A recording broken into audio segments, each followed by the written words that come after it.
episode of Off the Script. This is episode 190, part number 1 for your Friday, October 6th, 2017!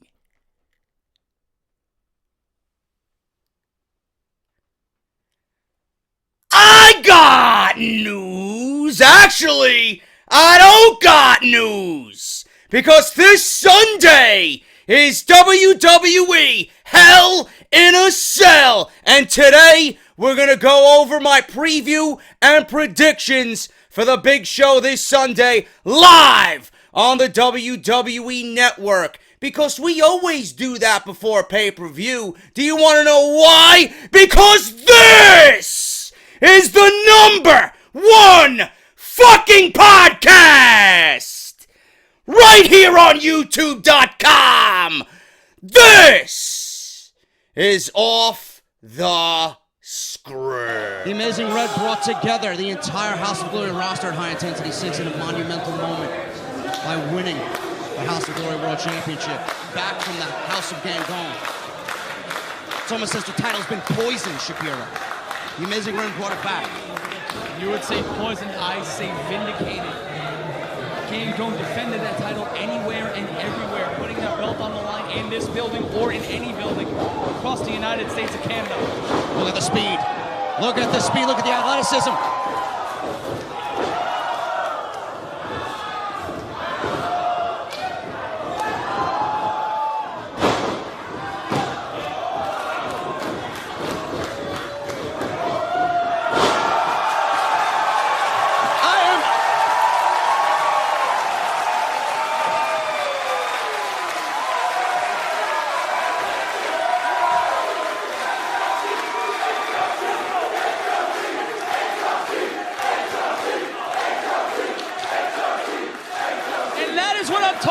JD going stride for stride with Ricochet. Amazing Red usually can finish somebody off like that. Shapiro, I gotta be honest with you, I don't get chills enough when I watch professional wrestling. I got chills watching those two men move like that, and look at that show of appreciation. What a beautiful moment here at the Elks Lodge for Chapter 2. That was just a teaser, man. That was just a taste, just to whet your appetite. I want you guys to go over to House of Glory's YouTube page. I'm going to link you that exact video within the annotation you see in this video, man, for Off the Script episode 190. That was a teaser from last Friday at the Queensboro Elks Lodge in Queensboro, New York, as House of Glory presented Chapter 2, The Amazing Red versus Ricochet for the House of Glory World Heavyweight Championship in one of the best main events you will see anywhere in the world of professional wrestling for 2017. Easily the best main event for House of Glory all year, and we still have October, November, and December yet to come. And if the Amazing Red's performance with Ricochet was any indication of what his title reign is going to be for House of Glory, my God, is that title in excellent hands, man. Unbelievable stuff. It is my honor and my pleasure to simply just be a part of the House of Glory family and be around talent like that and be, you know, sitting next to Shapiro, just having a great commentary partner, being able to call action like that, man. Living a childhood dream every time that House of Glory puts on an event, man. And when you got two athletes like Ricochet and the Amazing Red in the ring, doing what they did in that match for 25 minutes, it just makes your job all that much more gratifying, man. Unbelievable stuff. I want you guys to go and support House of Glory, really. You guys need to support independent wrestling, man. Where the current product is failing, it's companies and promotions like House of Glory that are going to pick up those pieces and just show you exactly what professional wrestling is, man. When you're falling out of love with the WWE and whatever bullshit we're seeing on Monday Night Raw and SmackDown Live on Tuesdays. You know, we got NXT. Yeah, NXT's great. But when we are watching the main roster product and when we see these special events every month, sometimes twice a month, just let us down month after month after month. There's always promotions like House of Glory to just make you fall in love with professional wrestling again and give you the reasons that, there was a reason. There was once upon a time and a reason why you fell in love with professional wrestling. Those reasons live and dwell within HOG, man. Go and support, go and subscribe. They got a YouTube channel. They're always posting updates and videos and promos and events, live streaming. They stream from Facebook and YouTube simultaneously. Big stuff to come, man. HOGwrestling.net is where you can find all their social media, tickets, and information for their events. We got another one coming up in 2 weeks where the Amazing Red is right back in action, man. He's defending the House of Glory Championship against Michael Elgin.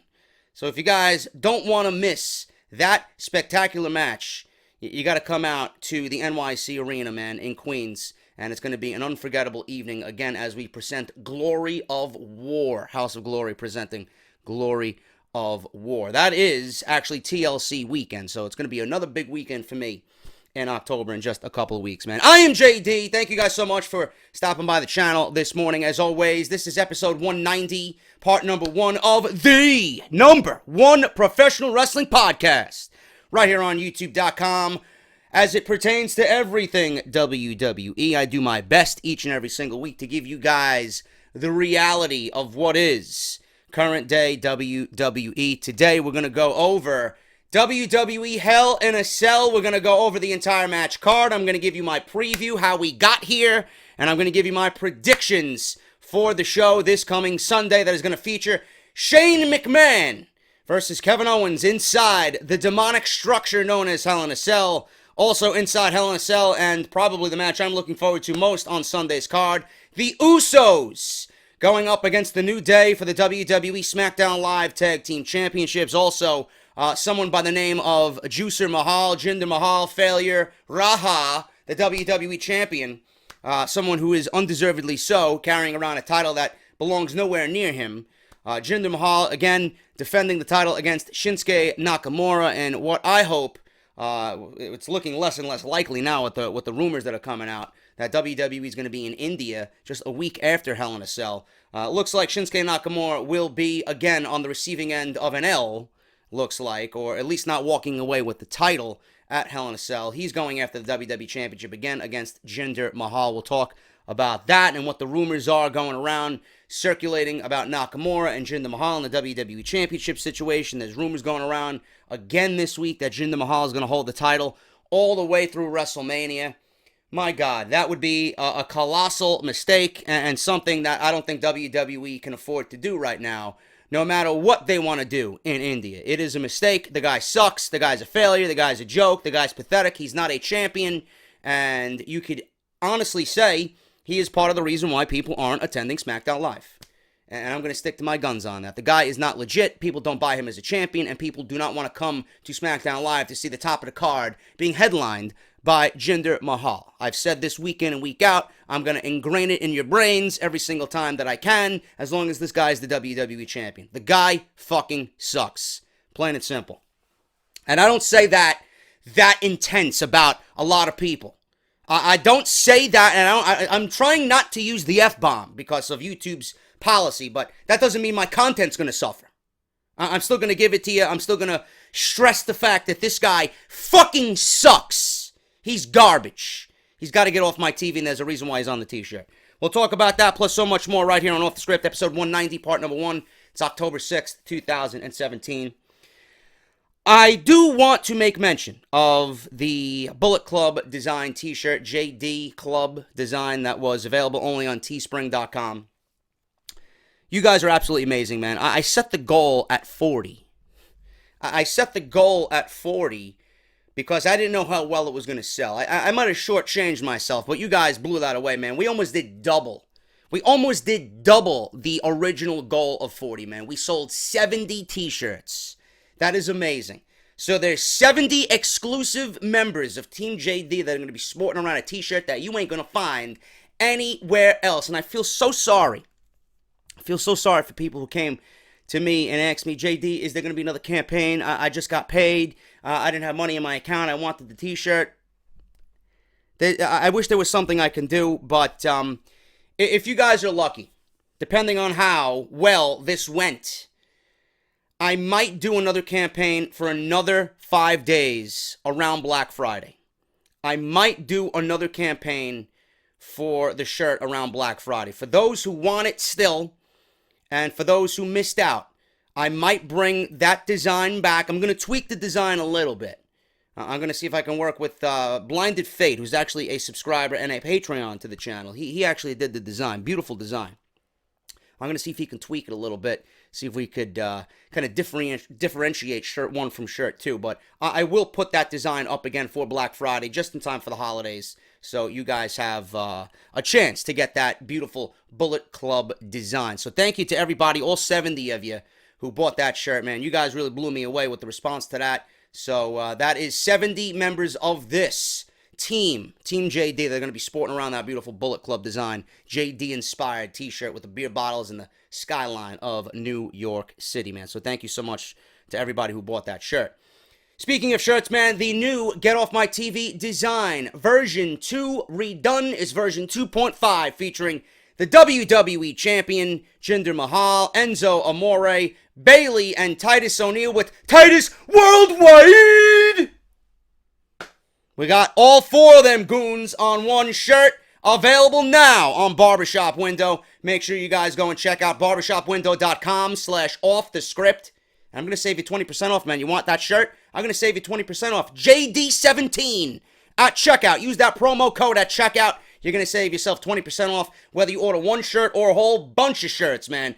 So it's 20% off your entire order on Barbershop Window. Thank you to everybody that bought the new shirt so far this week. I want to thank everybody on the Patreon side for your continued support via patreon.com. Patreon.com/JDFromNY206. You guys are getting this podcast early. You guys are getting live streams. You guys are going to get a double dose of Mario Kart live streams. There was already one this week. There's going to be another one this week. So make sure you guys tune in to that live stream through YouTube exclusively for my $5 patrons only. Patreon.com/JDFromNY206. If you guys want to show some appreciation to the channel, if you guys want to support the Patreon page, that is the best way to support what I am doing here amongst the YouTube bullshit that still continues on day after day after day after day. There's not one day where I don't run into a problem with YouTube monetization, man. So you guys are really picking up the slack there and supporting the channel because you want to. I never ask of you guys to support the channel. I never force you to do anything. It's because you guys want to do it and you appreciate the content that I pump out daily, almost 7 days a week, plus live streaming. So thank you guys so very much for appreciating the hard work that goes into running this channel on a daily basis. Patreon.com/JDFromNY206. And the other way to support this channel, man, I'm hearing from sources that the Charlotte and Ric Flair book that is available now is not in audio format. So I just want to relay that message to you guys. If you guys signed up and supported the podcast through our Audible link, audibletrial.com/offthescript, you guys would have had the opportunity to pre-order that book and eventually get that free book just for signing up. Apparently now it's not in audio form. But what I want you guys to do, Jim Ross has a new book out. And I want you guys, I don't think it's out yet. I'm not really sure. I haven't looked into it. But he either has a new book out or it's coming out very, very, very soon this month. You guys can either pre-order it or if it's available right now, you guys can order it through Audible and get it for free just for signing up using our link, man. You're going to get 1 month free of the Audible service, whether you got iPhone, Android, PC, or tablet, smart TV, wherever Audible is available. You guys get 1 free audio book just for listening to the bullshit that comes out of my mouth, man. That's audibletrial.com/offthescript. And you guys can do that now and get 30 days free plus 1 audio book, man. That's a great deal. Take advantage of that and support the show while doing it for just listening to Off the Script this weekend, man. So thank you guys so very much for all that you do. Follow me on Twitter at JD from NY206. Hit that subscribe button down below and turn on that bell for all notifications. And make sure you guys are following the Twitch channel, man. Great shit to come. I'm going to be unveiling my schedule for WWE 2K18 very soon. So we're going to have a lot of fun with that. I got Call of Duty coming up, some Destiny stuff. I got WWE 2K18. We're going to be doing Road to Glory. We're going to be doing Universe Mode. We're going to be doing My Career. Bunch of shit coming up, so make sure you guys are following the Twitch channel. Plus NXT live reactions, WWE pay-per-view live reactions, random Q&As. That's twitch.tv/JD from New York. Everything you need is in the right side of the layout on the screen that you are watching off the script this weekend. I don't say it enough also. If you guys are listening on iTunes, Podbean, Stitcher Radio, Audio Boom, Google Play Music, support the podcast, leave a rating on iTunes. And I haven't even checked the standings. I haven't checked the rankings. I haven't checked the stats on the audio format. But you guys, there are a bunch of you guys out there that enjoy listening to me on the go. So if you guys are on iTunes, if you're listening to me, man, leave me a comment on iTunes. Leave me a 5-star rating. It always helps move the podcast up on the rankings of iTunes, Sports and Recreation. Just a couple of months ago, man, we were right below Steven Larson on iTunes Top 200 for Sports and Recreation, man. Let's see if we can get the podcast moving up those iTunes rankings for wrestling podcasts. Let's get into the news and rumors, man, for WWE Hell in a Cell. There's a few things I do want to go over before we actually get into the preview and predictions of the show. More and more, it's looking like Jinder Mahal is going to retain the WWE Championship at Hell in a Cell against Shinsuke Nakamura. Apparently, Jinder Mahal just now, as of Thursday, got new nameplates or new side plates for the WWE Championship that he is undeservedly so holding hostage right now from either Nakamura or AJ Styles. And a lot of people have said this week that WWE chose the wrong villain, that they should have went with Rusev instead of putting Jinder Mahal in that spot to be WWE Champion. Now, you might have remembered when Jinder Mahal won the WWE Championship several months ago for the first time. I'd rather not remember it because it was absolutely terrible. He received his custom side plates, and Jinder's were a bit odd when he first won the title. It was simply his name spelt out. Jinder now has received some new side plates since now he has been several months in this horrendous title reign. He is now just getting side plates for the WWE Championship. You guys can go on his Instagram page, at Jinder Mahal, and you can see the new side plates there. I will not link you here because I link nobody that is as big as a failure as Jinder Mahal in my comment section or in my description. The guy sucks. The guy is awful. Okay, so, or you could go on WWE.com's Instagram page, and they got it just all over there because they are so proud to sport around the WWE Championship with Jinder Mahal side plates. Give me a break, man. So, I am crossing my fingers. I am praying to whatever God is out there that Shinsuke Nakamura wins the WWE Championship at Hell in a Cell. Speaking of the WWE Championship, there are rumors and speculation about this match going into Hell in a Cell, and it's not pretty. It is not pretty. The Hell in a Cell pay-per-view will feature the WWE Championship match between Shinsuke Nakamura and Jinder Mahal. This is a rematch from SummerSlam. Horrible match. So, based on what we've seen there, are you excited to see it again at Hell in a Cell? The answer is, fuck no. So, the Singh brothers interfered in the match to help Jinder retain, giving Shinsuke Nakamura a loss where he was pinned. 1, 2, 3. Shouldn't have happened. Shinsuke Nakamura should still be undefeated in WWE. These are the latest rumors and speculation on the match at Hell in a Cell and what could end up happening. WWE officially announced live events in India. These will take place at the Indira Gandhi Indoor Stadium. These will be Raw events, but Jinder is advertised to appear. Dave Meltzer, on a recent edition of Wrestling Observer Radio with Brian Alvarez, speculates that Jinder Mahal will likely win the match at Hell in a Cell, as I put my fictional gun to my head and blow my brains out live on YouTube.com. Meltzer is speculating that Jinder will win the match at Hell in a Cell. He also says that it wouldn't make much sense to build up Mahal's title reign over the past several months to have him lose it before these India shows. If they give it up now, Meltzer says that it would be a waste of his title reign and their push for India. So, what Meltzer is saying is that WWE would rather waste the time of the fans and have this loser go into India as a WWE champion. Whereas the people who listen to me that reside in India, I get people emailing me, I get people tweeting me, I get people messaging me on YouTube about the realization of Jinder Mahal in India. And these are people who reside there. They tell me, and it's the same answer across the board from everybody that comes at me and is describing to me what the feeling is over there. They do not legitimize Jinder Mahal as a champion. They do not find him to be a legit champion. They rather see Sasha Banks. They rather see anybody but Jinder Mahal. They rather see Bayley. They rather see Cena. You know, they rather see Roman Reigns, obviously. Jinder Mahal is not even on the list of priorities for the fans in India because they don't believe in Jinder Mahal. If the fans of the country that you're pushing this man in doesn't believe, how is anybody else going to believe in Jinder Mahal? You put the name of Jinder Mahal on the billboards, or you put the name of Jinder Mahal in the spotlight. Honestly, how many of you are going to a show that's going to be headlined by Jinder Mahal defending the WWE Championship? Nobody. Nobody. I'll look at it, I'll roll my eyes, and continue on walking down the street. No interest in going to seeing a WWE event. And if I do, I'm leaving before the main event. Because the guy fucking sucks cock. Simple as that. The guy's awful.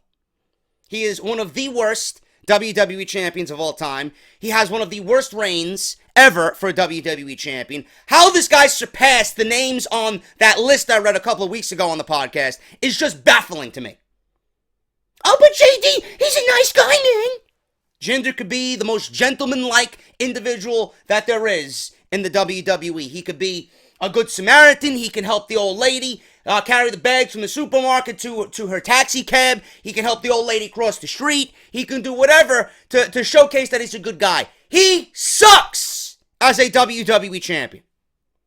He belongs nowhere near the title. He belongs nowhere near the top of the card. He belongs nowhere near a red carpet. He belongs nowhere near a pay-per-view main event on any wrestling promotion. Simple as that. I don't know what I have to tell you. Then you got the people coming at me. Oh, he's playing a good heel. Oh, he's just doing what heels do to win. I didn't know there was a rule in the record book where a heel has to win a match by cheating every single time. And this is just not cheating. This is the same ending over and over and over and over and over again. There's nothing new. They don't spice it up. It's always the Cringe brothers interfering in some way, costing someone else the match and having Mahal retain the title. I'm supposed to believe in that guy, though, right? So there's somewhere written that states a heel needs to cheat to win every single time. Do you know what would legitimize Jinder Mahal as a WWE champion? Winning clean. Winning clean. Actually showing me that the guy has somewhat of a wrestling knowledge or a wrestling ability in the ring. Because the guy sucks. His moveset sucks. His finisher is one of the worst I've ever seen. One of the worst I've ever seen. I'm not even a wrestler, and I can have a better finishing move than Jinder Mahal. Seriously. I can go into WWE 2K18, I'm sure, and pick out any one of those moves from the list of moves that they got in the game, and any one of those moves would be better than Jinder Mahal. Unbelievable. How people are all over this guy as being a great champion. What has he done that's great? He's not even a good talker. He's got to use discriminatory and racial slurs to get over. If he was such a good magnet for heat, he wouldn't have to do that. He wouldn't have to do that. Do you know what also would legitimize Jinder Mahal? Maybe defending the title on SmackDown Live every now and then, and maybe winning clean. You know, a mixture of the two, defending the title and then winning clean on some instances and some circumstances. But I would love to see the title defended on a random episode of SmackDown Live. I mean, to me, that means that the title is important. You know? Drew McIntyre just defended the NXT title against Roderick Strong on NXT television this past Wednesday. 25 minutes those guys went. Every match that Drew McIntyre has like that, and he's putting over guys in a losing effort like Roderick Strong the way he did, Roddy looked great. That only enhances the title. That makes McIntyre's title reign even better. What do you think is going to happen when McIntyre goes one-on-one with Andrade Cien Almas at NXT TakeOver in Houston? What, you think McIntyre's not going to come in there and give you another 25-minute classic with Andrade Cien Almas the way that those two guys can wrestle? Or at least I know that they can wrestle? Come on, bro. Why is NXT defending, or how come McIntyre's defending the NXT Championship on NXT, right? And Mahal and Lesnar are not defending the title. I'd love to see, bro. You know what would get the ratings up? Why don't you pay the fucking man to get on Monday Night Raw and actually wrestle? Once, twice a year. You know? Because I know he's an attraction. His attraction and his appeal is slowly fading. I'd love to see a Universal Championship match on Monday Night Raw. What would generate ratings in the third hour, you might say? Well, I don't know. I think people would tune in to watch fucking Brock Lesnar defend the Universal Championship on Monday Night Raw, in which he hasn't wrestled in 10 years. Give me a break. Come on. Things need to change, man. I don't understand the logic of this company. I really don't. So, hopefully, things change drastically on Sunday. But with this news, it looks like it's not going to change. It looks like Shinsuke Nakamura, and I don't know why they would want to continue this storyline, because this storyline is absolutely god-awful. For it to continue in August, and then in October, and then going into November. My God, do they have nothing else planned? What do they got, one brain between all these creative writers on SmackDown Live? How is anybody going to be interested in seeing this go on into November? God awful. Shoot me now. So since it's not happening inside Hell in a Cell, this match, the Singh brothers, or what I like to say, the Cringe brothers, could play a factor in Jinder keeping his belt again. Ooh. I wonder how they're going to book this match. What, with a distraction roll-up? Also, to add to that, if Jinder retains at Hell in a Cell, he might not have to defend his WWE title at Survivor Series. Oh, great! Great! We got another pay-per-view in which he gets away scot-free. This could be because he would be a part of an elimination match instead of anything else concerning the WWE Championship at the event. This means that Nakamura could have his last title defense until the India shows, something to keep in mind. Early speculation seems that Jinder is retaining at Hell in a Cell. This isn't set in stone, obviously. Plans change, obviously. But it looks to be the way that they are leaning.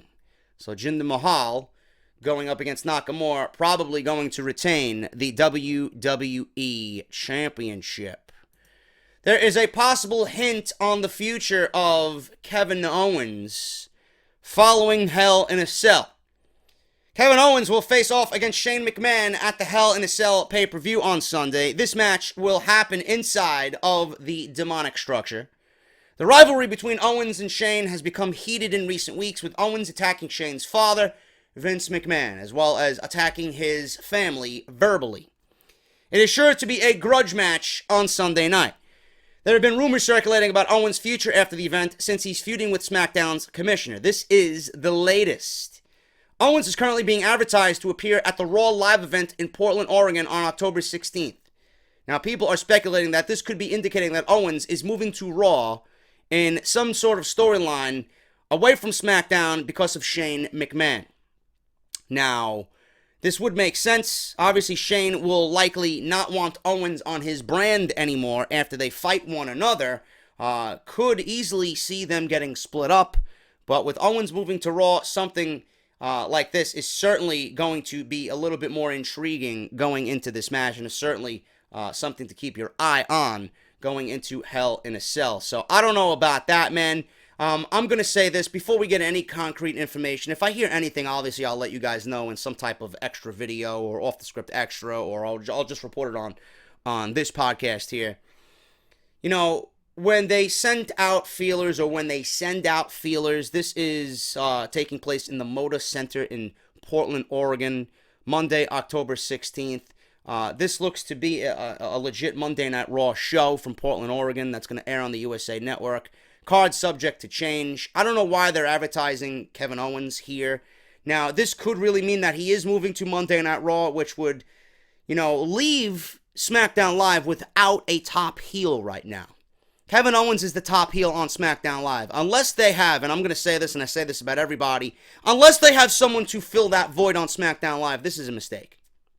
This is a mistake. And it just goes right back to Monday Night Raw taking all of SmackDown's riches. It's like Monday Night Raw and Kevin Dunn and Vince McMahon, you know, given Kevin Dunn, he's probably got fucking a peg leg, a wooden leg as a fucking pirate. Can you imagine that? Kevin Dunn, you know, as a pirate. Ooh, Vince, heidi ho, Vince. What's going on, Skipper? Look at this leg. This leg is so delicious, man. My leg is made of, wood. You know? Can you imagine Kevin Dunn as a fucking pirate? Can you imagine Kevin Dunn as a pirate? His favorite baseball team is probably the Pittsburgh Pirates. Just because of the wood that I'm sure is in abundance with the pirates over there, man. My God, you know? Boats, wood, wooden legs.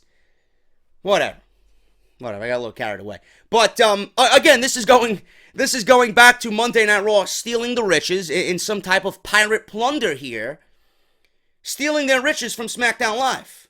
And I don't understand why that's necessary. Monday Night Raw doesn't have enough top talent.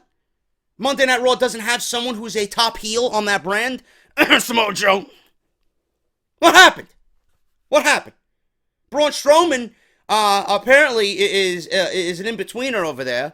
He's not really a heel. He's not really a bad guy. More people are cheering Braun Strowman because they like to see death and destruction, pillage and burn all over the place everywhere Braun Strowman goes.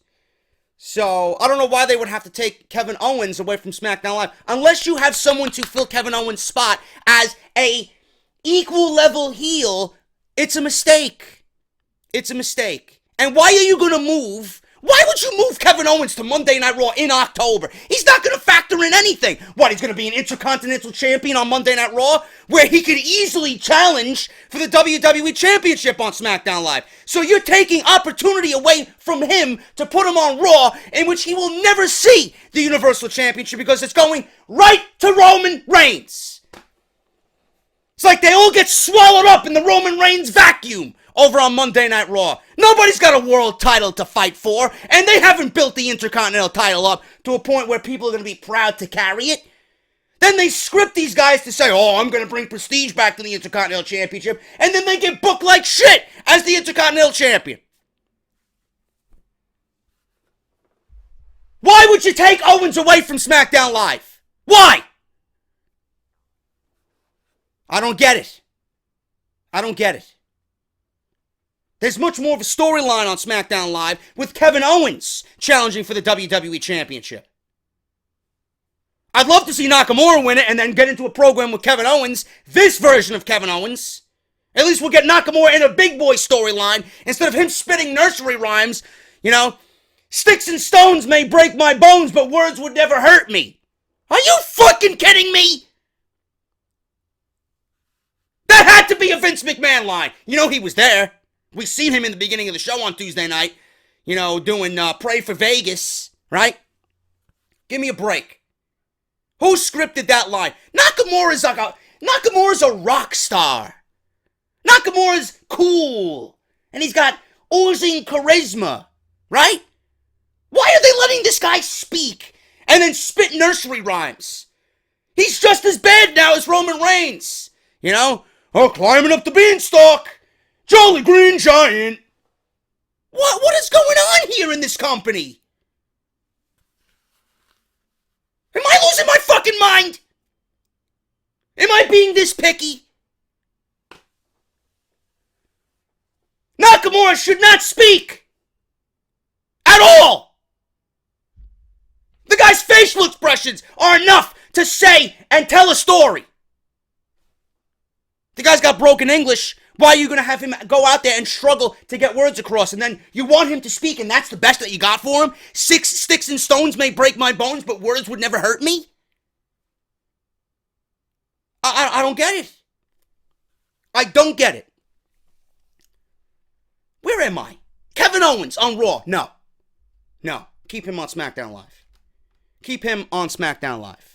In fact, I reported a couple weeks ago that this could be potentially a way to bring back Triple H. If Kevin Owens destroys Shane McMahon bad enough, which I hope that they do, because there's no reason why Shane McMahon should win this match. He beats Shane McMahon bad enough, there's no commissioner on SmackDown Live. This brings in Triple H to humble one of his former NXT students. And at that point, You got to be in the mindset to build new stars. Kevin Owens already headbutted Vince McMahon in something that people are still talking about. It added a whole new layer of depth to this storyline. So you got to go into this thing thinking about building Kevin Owens, taking him to where he is now, and elevating him even higher. A win over Triple H at WrestleMania in a match I'd much rather see Triple H in as compared to what we were talking about a couple of months back with Kurt Angle. No. Kevin Owens and Triple H, I think, would present a much more enjoyable match at WrestleMania than Triple H and Kurt Angle. So don't give me that shit.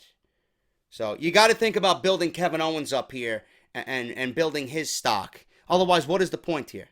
WWE is in the business not only to make money, but on the flip side, they have to take care of their talent and take them and elevate them and make stars. There's not enough opportunity. Actually, there is enough opportunity. They just don't capitalize on it. But when they seize these moments, when they have these moments in front of them, you have to fucking seize them and you have to build your superstars. Take them and elevate them to the next level. They don't do that. They don't do that whatsoever. So Kevin Owens needs to remain on SmackDown. He needs to be the biggest heel on SmackDown Live because that brand, if they move Owens to Raw, that brand has no heels. That brand has no heels, the likes of Kevin Owens. Unless there's some kind of trade and you move Samoa Joe over. I don't want to see no trades happen unless you're going to trade Owens for Joe or something along those lines. So someone on equal playing level can go over to SmackDown Live and take the place of Kevin Owens. That's the only way I would be okay with Owens moving to Raw. If they're going to move Owens to Raw and then Joe to SmackDown, or they're going to move Orton to Raw and then maybe Finn Balor over to SmackDown, fine. You want to shake things up? There needs to be trades. And they need to be equal trades. You know? Tag team here, tag team there, female there. Whatever. It needs to make sense. Can't just have Kevin Owens show up on Raw because he lost to Shane McMahon at Hell in a Cell. Doesn't work that way. In fact, I don't think Shane McMahon should be winning that match, period. Kevin Owens is the 100% winner in that match, as far as I'm concerned. It would make no sense. What is it going to do for Shane McMahon to beat Kevin Owens? Nothing. You're in the business to build stars. Owens needs to go over. Simple as that. Are there any more rumors concerning this pay-per-view? Let me check my notes, man. Why don't I have my notes all laid out in front of me? Why? I usually do. I'm a fucking goon. Let me see what I got here in my notes. I take extensive notes before I go live and hit record. Apparently I closed the browser out. Let's see. What we got talking about this weekend. John Cena is not going to be at Survivor Series. Major update on Sister Abigail at TLC. That's another big story going around. You're not going to like what I got for tomorrow's episode. Austin Aries reveals the secret of his banana. Yes, that's in the news, and I found it funny. Again, we talked about Kevin Owens moving to Raw. Bayley, is it possible for Bayley to turn heel? Reason why Enzo has been booked to close Monday Night Raw. Shayna Baszler officially signs with WWE. And that's pretty much what I'm working on right now, going on into Saturday and Sunday. Let's get into the Hell in a Cell predictions real fast, man.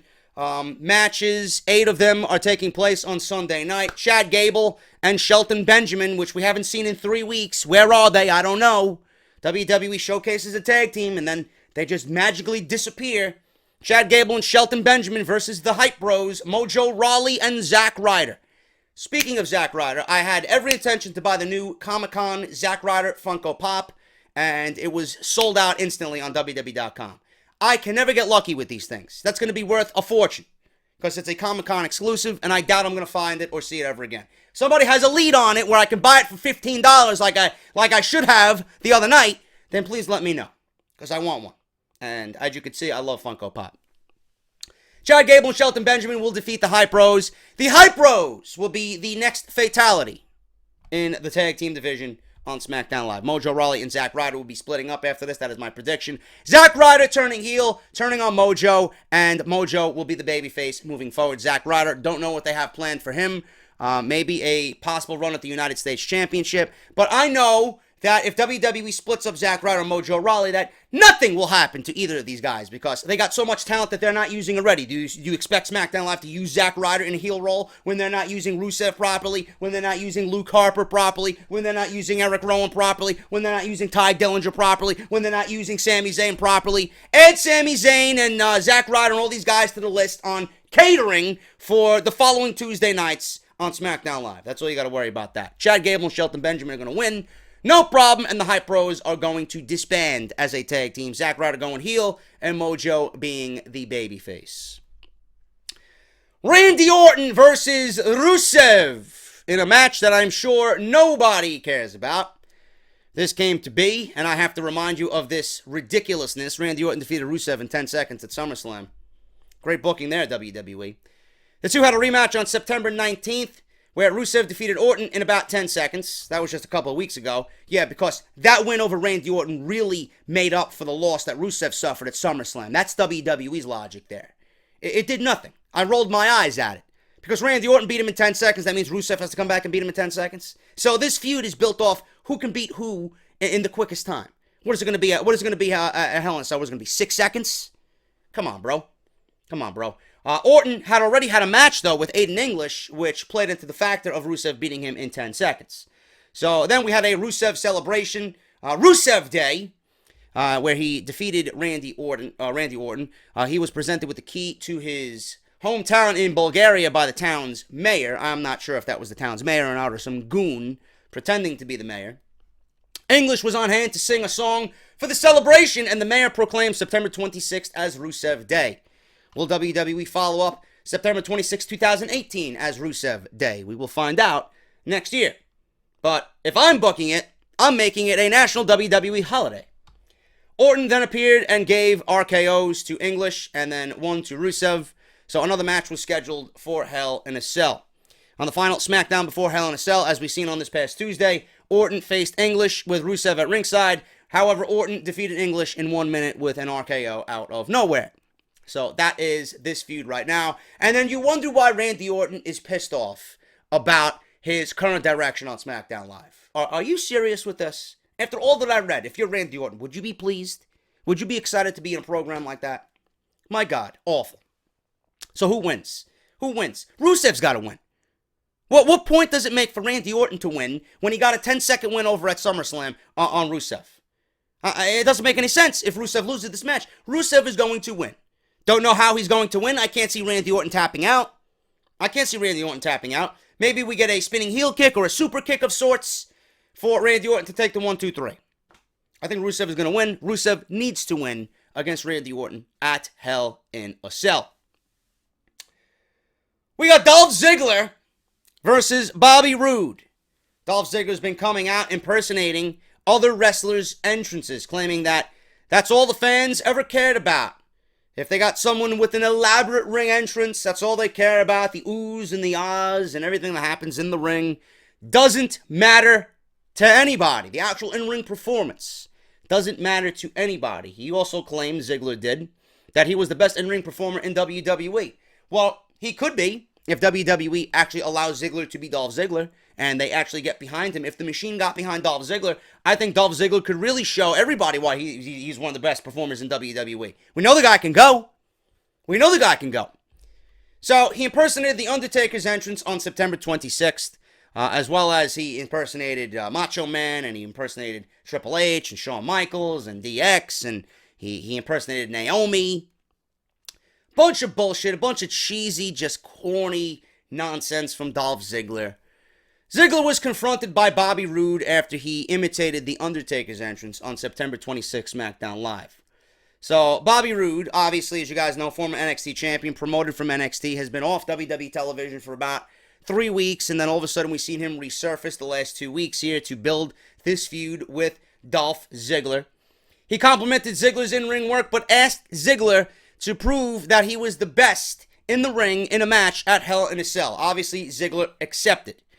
Not taking anything away from both of these guys, the storyline sucks, but the match should be fantastic. The following week, after Roode defeated Mike Kanellis, who's another jobber on SmackDown Live, in 1 minute, he confronted Dolph Ziggler, who congratulated Roode on his win.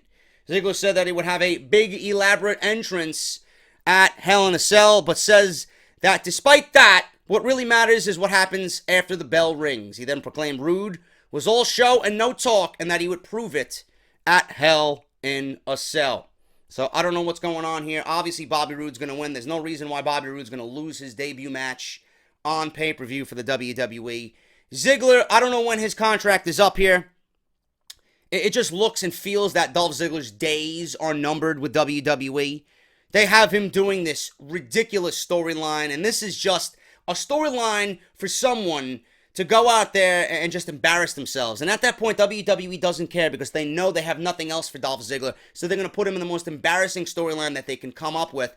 And unfortunately, it's a storyline that features Bobby Roode and Dolph Ziggler, where it should be all about the in-ring work, and they're making it about the elaborate entrance. WWE is pretty much telling you that all their superstars that are over, insanely over right now, all they are entrances and theme music and nothing else. So there's a hidden message in between all this bullshit. Whatever they're having Dolph Ziggler relay to you is exactly what WWE feels, but they go and do it anyway because they know it's going to get a pop from the crowd. So hopefully Dolph Ziggler shows us why he is definitely one of the best. Hopefully Dolph Ziggler shows us that when he leaves WWE, everybody in WWE is going to be thirsty for him to come back because he is that damn good. And I hope that he goes to Ring of Honor or New Japan and shows everybody why the road Cody Rhodes took is a road nobody should be afraid of taking. So hopefully that happens. Bobby Roode's going to win with a glorious DDT at Hell in a Cell. Natalya and Naomi. They had a championship match at the Sin City SmackDown where Natalya retained the title. So that means we have Charlotte Flair. Charlotte Flair all of a sudden comes out of nowhere, and she was commenting on her father's recovery, Ric Flair's recovery from real-life medical issues and near-death experience. Charlotte challenged Natalya to a title match, was interrupted by Becky Lynch, Naomi, Tamina. This was, I believe, the SmackDown after the... actually, no, it was the Sin City SmackDown. No, it was the following week. I'm sorry. It was the following week after the Sin City SmackDown. So it was on the 19th of September. We had all these women interrupt Charlotte, who challenged Natalya for the Women's Championship. Becky comes out, Naomi. Tamina, of all people, comes out and says that she deserves a championship match for what? Tamina's lucky she even has a job. Never mind getting a championship match. Daniel Bryan then scheduled a fatal four-way in which Charlotte won. The winner of that match would go on to fight Natty at Hell in a Cell. So Charlotte defeated Carmella on the September 26th episode of SmackDown Live. She was confronted by Natalya, who said that she was glad Ric Flair was doing better so that when Charlotte loses, Flair can see his own daughter lose and submit to the sharpshooter at Hell in a Cell. Natty and Carmella then teamed up with Charlotte and Becky this past week on SmackDown Live, where Natty made Charlotte tap out to that very same move, the sharpshooter. So with Charlotte being on the receiving end of a lot of bullshit here leading into this match, I am going to make the prediction of Charlotte winning this match. That's what I think is going to happen. Now, I would not book it that way. I am not really calculating a cash-in here with my predictions. I'm going with Charlotte over Natalya. I think Charlotte's going to win the SmackDown Women's Championship. And if she does, I would not have her lose it. I would have her hold that title going into WrestleMania. And then WWE's job is to build somebody else up, or bring somebody else up, or bring another two women up to challenge for the Women's Championship. At that point, I wouldn't even do it. I don't know where WWE's mindset is at. I don't know where they're going with this. I don't. But this is what I would do. Now listen to me. Speaking of a cash-in, okay? I would have Carmella cash in the briefcase here. I would have Natty win. I would have Natty tap out Charlotte again with the sharpshooter. And then I would have Carmella cash in the Money in the Bank briefcase and blindside Natalya when the match is over with the briefcase. Cash in the briefcase, win the title, we get Carmella as the new women's champion. At that point, I would hope that WWE would conduct a superstar shakeup or some type of shakeup, a trade between Raw and SmackDown, where you send Charlotte over to Monday Night Raw in exchange for Sasha Banks. At that point, if you want to trade any other women, you want to bring Bayley over to SmackDown Live because she needs to get away from Monday Night Raw. You bring Becky over to Monday Night Raw in exchange for Bayley. Whatever. You want to bring up the iconic duo from NXT, being that NXT has a sea of women now that they can get behind. Bianca Belair, Kairi Sane, Nikki Cross, Ember Moon. You know, they got a lot of women down there. Plus, they got Dakota Kai coming. They got a lot of talent in the Performance Center. Peyton Royce and Billie Kay do not need to be down there. You bring them up. You move Charlotte to Raw. You move Becky to Raw. You move Sasha to SmackDown. You move Bayley to SmackDown. Now, what I do is I build Asuka up as the dominating female on Monday Night Raw. I have her win the title at some point between TLC and whatever December pay-per-view it is for WWE, okay? At that point, Asuka is the champion. At that point, Asuka is the women's champion, and Charlotte is her challenger, is her opponent for WrestleMania 34. That's what I would do. That's what I would do. Fuck all this shit. So I would have Carmella cash in the briefcase on Natalya. I would move Charlotte over to Monday Night Raw in exchange for Sasha Banks. I move Becky over to Raw in exchange for Bayley. And then you shake up the women's division. You bring up somebody from NXT. You add Peyton Royce and Billie Kay to SmackDown Live. And then you add Paige to Monday Night Raw. Because she's ready to come back too. So there you go. Simple as that. Or you want to move Nia over to SmackDown Live instead of Bayley? Whatever. Becky for Nia. Whatever. Something along those lines where it's fresh, but also you don't want to change too much. That's what I do. They don't pay me. I wish they did. Anyway, moving on. Charlotte is going to lose. I think Carmella is the right one to cash in for the Money in the Bank at Hell in a Cell. Otherwise, if we don't see no cash in and WWE wants to stick with their simplistic route, I'm going with Charlotte to win the Women's Championship. Moving on here, we got the Usos versus the New Day in the match I am looking forward to most here on Hell in a Cell Sunday. At SummerSlam, the Usos, Jimmy and Jey Uso, defeated the New Day for the SmackDown Live Tag Team Championships. 2 weeks later on SmackDown Live, the Usos earned the right to choose the stipulation for the New Day's championship match, defeating the New Day in a non-title match. So the Usos chose a street fight, and on the Sin City SmackDown, it's where the New Day defeated the Usos to regain the SmackDown Live Tag Team Championship. So, the following week, the Usos invoked their rematch clause for Hell in a Cell. At that point, Big E pulls a microphone out of a big tub of popcorn, and he gives the microphone over to Kofi Kingston, in which the New Day, on behalf of Kofi Kingston, challenged the Usos in what I hope is the final showdown for these two teams, even though it's fucking great. I don't want to see it come to an end, but nothing lasts forever, man. We got the Usos accepting the challenge made by the New Day to have this match contested inside Hell in a Cell, and the Usos accepted. The following week, the two teams met in the ring for a verbal showdown where the New Day claimed to have made the SmackDown Tag Team Division relevant. Don't know how that's possible when you only got two teams vying for the championship and nobody else underneath them that is even close. So it's not relevant. It's just the fact that these two teams are putting on fantastic matches every pay-per-view they are booked on. But they have been the best thing on SmackDown Live. And this is going to steal the entire show at Hell in a Cell. I would not have the Usos win here. Now, I was under the impression that the Authors of Pain were going to make their SmackDown Live or main roster debut. Apparently, they are still in NXT, and they're going to be a part of the War Games pay-per-view in November. So my idea of having the Authors of Pain just decimate the winner of this match and just infiltrate the cell is not going to happen. I think the New Day is going to win this match. I think the New Day is going to retain the titles, and the Usos are going to be shit out of luck here. So their rematch is going to be no more, and this feud will be over. WWE has to do a lot of thinking. Now, we see that the Fashion Police are coming back at Hell in a Cell. Apparently, they got a new lead. Hopefully, that new lead is a lead towards the Tag Team Championships. I'd like to see a match between Tyler Breeze and Fandango, who I know can go in the ring, against the New Day. I think that would be fun. I think if you present the Fashion Police in a serious light, just a little bit more serious, you can have fun, you can do the cheesy comedy, you can do the campy comedy, fine, but those guys can actually wrestle. And I want to see those guys actually wrestle. So if you want to do that, I'll be fine with that. Get them to the next level. You got the Usos there. We know the Usos are probably the best tag team on the main roster right now. But you got to get somebody else besides the Usos. That's where the Fashion Police come in. So hopefully WWE has someone else just lined up to challenge the New Day after the Usos lose at Hell in a Cell. And yes, I do think that either Kofi Kingston or one of the Usos is going to do something fucking crazy inside Hell in a Cell. I don't think they'll be on the outside. They're going to reserve that for Shane McMahon and Kevin Owens, but I do think Kofi Kingston is going to do something crazy inside Hell in a Cell. New Day is going to retain the Tag Team Championships. We got AJ Styles defending the United States Championship against Baron Corbin. Now, this entire feud has revolved around Baron Corbin wanting a shot. Ty Dillinger was involved.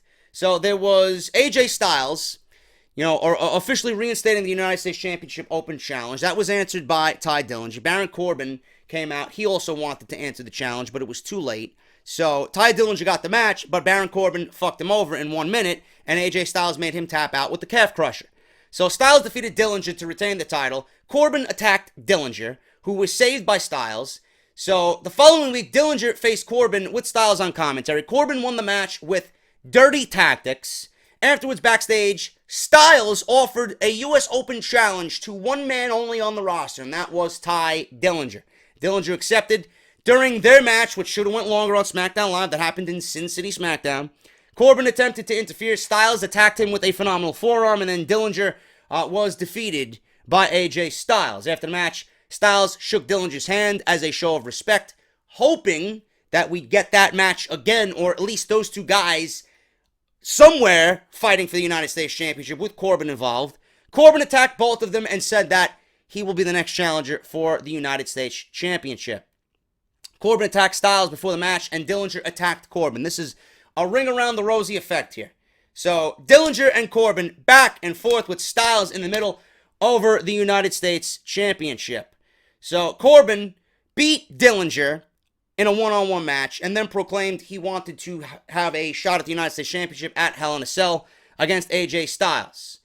So on the final episode of SmackDown Live before Hell in a Cell, on the go-home show, Styles appeared on the Titantron and said that Corbin does not focus enough on things that matter. He gets mad too easily, and that's why John Cena defeated him at SummerSlam and why he lost his Money in the Bank cash in 10 seconds.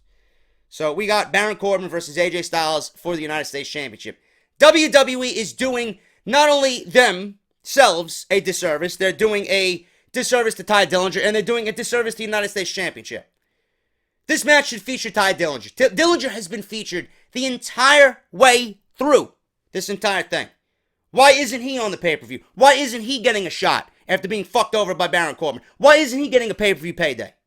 The match would be better with Dillinger in there making it a triple threat than us seeing Styles and Corbin one-on-one in a match that nobody gives a shit about. Nobody cares. So who's going to win? Baron Corbin ain't winning the United States title. AJ Styles is going to win the United States Championship. Don't know how much longer he's going to hold that title, but he ain't dropping it to Baron Corbin, I'll tell you that. AJ Styles is going to beat Baron Corbin at Hell in a Cell to retain the United States Championship. Jinder Mahal versus Shinsuke Nakamura. I am not even going to go over what led us to this feud, or what led us to this point at Hell in a Cell. It's nothing. It's Jinder Mahal coming out, making fun of facial expressions by Nakamura. Week after week after week. And then the third week he finally did it. Nakamura was actually on the Titantron. It wasn't a live photo. It wasn't a photograph. It was Nakamura live. And at that point, he came out and kicked Mahal's head off. He beat up the Singh brothers, or the Cringe brothers. The following week, he was interviewed by Renee Young. Sticks and stones may break my bones, but Jinder Mahal's words will never hurt me. Mahal comes out and attacks him with the Singh brothers. Colas in the middle of the ring. Jinder escapes, and he leaves Nakamura laying in the middle of the ring. What's going to happen? Now, depending on what we've seen on SmackDown Live, Mahal got the best of Nakamura week after week after week, with Nakamura really not doing anything except for 1 week. Now, normally, in wrestling one-on-one, you look back at the previous weeks and the build to this match, all signs point to Nakamura winning this match. But hold on, hold your horses. With the WWE touring India, I do not see WWE, a business company, just giving the title to Nakamura with Jinder Mahal going into India titleless. So, unfortunately, I am not making the same mistake here. I thought that they were going to do it at SummerSlam. They didn't. It makes sense for them to do it at Hell in a Cell. They aren't. I'm going with Jinder Mahal. Unfortunately, Jinder Mahal is going to retain the WWE Championship. Hopefully, they don't pin Nakamura again. I'm hoping it's by a disqualification of some sort, because this is not really anything anybody's looking forward to. This WWE Championship feud has been horrendous, and this is not the main event of the show. Shane McMahon and Kevin Owens inside Hell in a Cell is the main event of the show. So that is that. Jinder Mahal is going to win. He's going to retain the WWE Championship, and Nakamura is going to continue the chase of the championship and hopefully gets the title when all is said and done and challenges AJ Styles to a match at WrestleMania for the WWE Championship in New Orleans. And finally, Shane McMahon versus Kevin Owens. You guys know how this all played out. We had the headbutt heard round the world. This has actually been built since August. Shane McMahon and Kevin Owens have been going back and forth. Kevin Owens has felt betrayed by SmackDown Live hierarchy, U.S. titles taken away from him unfairly, referee botches unfairly, just overall circumstances where Kevin Owens felt cheated out of the United States Championship. Triple threat matches with Chris Jericho, unbeknownst to anybody. He's just been put in these situations where he felt like he's been treated unfairly and Shane McMahon is not doing anything. He felt Shane McMahon was running roughshod over SmackDown Live. Like this was his playground. He didn't care about anybody else but Shane McMahon getting over and doing a good job. So Kevin Owens comes out after losing his final match against AJ Styles and takes it out on Shane McMahon. He says all these things about Shane McMahon. Says things about his family, right? Says that he's a shitty father. Brings up his kids in a personal shitstorm against Shane McMahon. He even goes as far as to say, this company and this brand and your father would be better off if you didn't survive that helicopter crash that Shane McMahon was in earlier this summer. So this all broke down into a personal vendetta. Shane McMahon was like, don't ever mention my kids ever again. You can mention me in any light that you want, but don't mention my wife and don't mention my kids. This broke down and it became an all-out war. So then Vince McMahon came to SmackDown Live after he ordered Daniel Bryan to indefinitely suspend Shane McMahon. Vince McMahon is there. And the reason why he suspended Shane McMahon is because, according to Vince, he suspended his son because his son didn't finish the job. Kevin Owens says, Vince, I want you to make me one promise. I want you to make me a promise that I am allowed to destroy a McMahon inside Hell in a Cell. So that was that. Hell in a Cell was made. Vince McMahon promised Kevin Owens that he could destroy a McMahon inside Hell in a Cell, and that was that. All of a sudden, the headbutt heard round the world, whether it was staged, whether he was he was cut before the headbutt occurred, whatever the case may be. A 72-year-old man took a headbutt from Kevin Owens, who is 260 pounds. That is not good on any day. So after that, Kevin Owens dissected Vince McMahon. He did a frog splash off the top, a super kick. He just nailed him with everything that he had in his arsenal. Stephanie McMahon comes down and just grills Kevin Owens to the point where you don't want to be on the receiving end of a Stephanie McMahon, just her staring into your soul, man. Kevin Owens came out and verbally apologized. He wasn't in the arena the following week, which led us to the go-home show. There was supposed to be a face-to-face with Shane McMahon and Kevin Owens, and that didn't happen. The week prior to that, Kevin Owens ran away using Sami Zayn as a buffer. And it all led to a beatdown by Kevin Owens on Shane McMahon on the go-home show. Pop-up powerbomb ended the show. This is where we see each other now inside Hell in a Cell. Now, they made it a no disqualification match. Well, it's a no disqualification match anyway. They made it a false count anywhere match for Hell in a Cell. Which, there's no rules anyway. They should have just made it a fucking false count anywhere no disqualification match instead of putting Hell in a Cell. But it's October. We got to see Hell in a Cell, right? So they made this stipulation, and they're pretty much guaranteeing you that somebody's going to be on the outside of this cage, and someone's going to go off the cage. Someone's going to go off the structure at some point in the match, whether it's off the top, whether it's off the side. Somebody's going to be on the outside of this thing. That's what they made. That's what they made it perfectly clear. So they made that stipulation, which guarantees something is going to happen. Something big is going to happen. But the thing that people are talking about is Sami Zayn's involvement here. I hear a lot of people saying that Sami Zayn could play a factor into this, being that he's not booked on the show, and that he's been booked in this storyline. He's been booked to go one-on-one with Kevin Owens. He's been booked in a backstage segment with Shane McMahon, telling Shane McMahon, listen, you don't know this Kevin Owens. I've been at this man's wedding. I was the best man at his wedding. You do not know what Kevin Owens is going to do to you inside Hell in a Cell. Shane McMahon pretty much blew Sami Zayn off and says, Shane McMahon, he wants to act all tough. He told Sami Zayn that Kevin Owens should be worried about being in Hell in a Cell with me. Sami, worry about your own injuries and take care of yourself. I got this. I can take care of myself. He pretty much blew Sami Zayn off. People are saying that Sami Zayn is going to play a role or a factor in this ending to this match. that Sami could go heel on Shane McMahon and he could side with Kevin Owens. And these two long-lost friends coming together with the same attitude, with the same mentality, finally on the same page, all through their young WWE run. Now, I'm thinking about this, and I'm thinking to myself, would I want to see Sami Zayn as a heel? When I know that he's got it within him to be that underdog babyface that people could get behind if just positioned right? Or would this be a right decision to make Sami Zayn a heel and give him a new role to play and maybe freshen up his character? I'm not against that completely. If it gets Sami Zayn on our television, then fine. I don't know how well it's going to go over. That's the thing. You know? Sami Zayn, people don't like and gravitate towards Sami Zayn. Some people moan when I talk about Sami Zayn. Sami Zayn's name makes people groan anywhere in the YWC because for whatever reason, I think everybody's on drugs. They consider him not a good wrestler, which I don't understand that logic. He's not a good wrestler. What isn't good about Sami Zayn? I mean, go back and watch NXT TakeOver Dallas. He's not a good wrestler. There's a reason why they booked Nakamura's first match with Sami Zayn out of everybody else on that roster. And it's not because he's a good cab driver, okay? He's a great wrestler. So Sami Zayn being a heel, it would actually freshen up his character to a point where people would actually want to start seeing and caring about Sami Zayn again. It's not going to be Sami Zayn to the point where people are going to start paying tickets to come see Sami Zayn in the main event. No, I don't expect that from Sami Zayn. But I think this could be a fresh take on Sami Zayn's character. He hasn't done anything. The opportunity that he was supposed to have on SmackDown Live just isn't there for whatever reason. He never got the opportunity on Monday Night Raw. He's been a nothing on the main roster since coming up from NXT. All the success he had in NXT, and he's found nothing of it on Monday Night Raw and SmackDown Live. So it wouldn't be out of the question. I wouldn't be totally opposed for Sami Zayn to turn heel on Shane McMahon and cost this match and give the win to Kevin Owens. Now, that's probably not going to happen. I don't see WWE doing that. I'm going with Kevin Owens in a win over Shane McMahon. Shane McMahon doesn't win it. And like I mentioned before, Kevin Owens needs to win this match, and he needs to be positioned even higher than he is now.